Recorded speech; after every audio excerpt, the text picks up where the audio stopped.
ساتھ صاحب ذرائع سے خبر آ رہی ہے کہ پاکستان تحریک انصاف کے ایجنڈے میں بانی پی ٹی آئی کی ایگزیکٹو آرڈر کے ذریعے رہائی اولین مطالبہ ہے۔ ایک تو یہ بتائیے گا کیا تاریخ میں اس سے پہلے کبھی ایسا ہوا اور ایگزیکٹو آرڈر کے ذریعے جو تحریک انصاف مطالبہ کیا حکومت اس پوزیشن میں ہے کہ تحریک انصاف کا یہ جو مطالبہ ہے اس کو پورا کر پائے؟ جو پچھلی دفعہ ایگزیکٹو آرڈر کے تھرو ماس انکارسریشن سے، یعنی کہ جہاں پہ بہت لوگوں کو گرفتار کر لیا گیا تھا مختلف مقدموں میں دہشت گردی کے مقدمے ان میں شامل تھے، لوگوں کو جب بہت سے لوگوں کو ہزاروں کی تعداد میں گرفتار کر لیا گیا تھا، تو ایک پولیٹیکل پارٹی، میں نہیں جانتا کہ میڈم کی ان سے کتنی وابستگی ہو، اس وقت وہ جمہوریت کے ساتھ تھے، لائرز موومنٹ کے دن تھے اور نواز شریف صاحب کی پارٹی تھی۔ انہوں نے 16 مارچ 2009 کو جس رات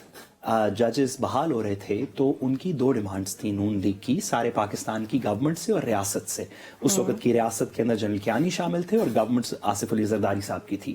نواز شریف صاحب کی ڈیمانڈ یہ تھی لائرز موومنٹ کے ساتھ مل کے کہ آپ فل فار جتنے لوگ گرفتار کیے گئے ہیں،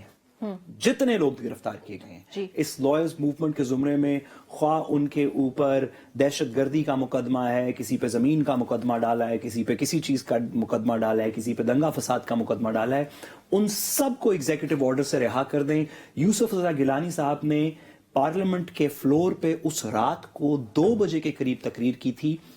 مجھے یہ بات اس وجہ سے یاد ہے کہ لائرز موومنٹ کے درمیان اس رات کو میں بھی زیر حراست تھا۔ فیصلہ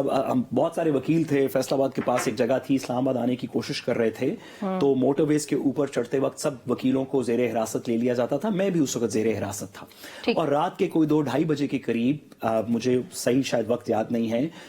تو پتہ چلا وہ آئے تھانے دار صاحب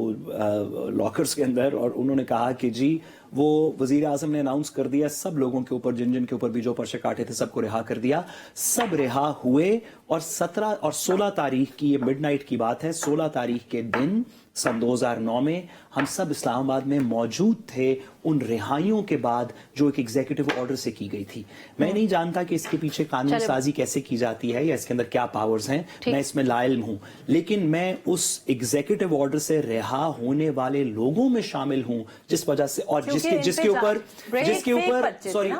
کے اوپر نواز شریف صاحب کی ڈیمانڈ تھی۔ تو اب ایک بندے نے ہماری ریاست پہ حملہ کیا ہے، اس کو ہم ایگزیکٹو آرڈر کے تھرو رہا کر دیں۔ اس وقت کی جو حکومت، سوری آخری جملہ، اس وقت کی جو حکومت تھی جس کو آصف علی زرداری صاحب ہیڈ کر رہے تھے اور یوسف رضا گیلانی صاحب ہیڈ کر رہے تھے،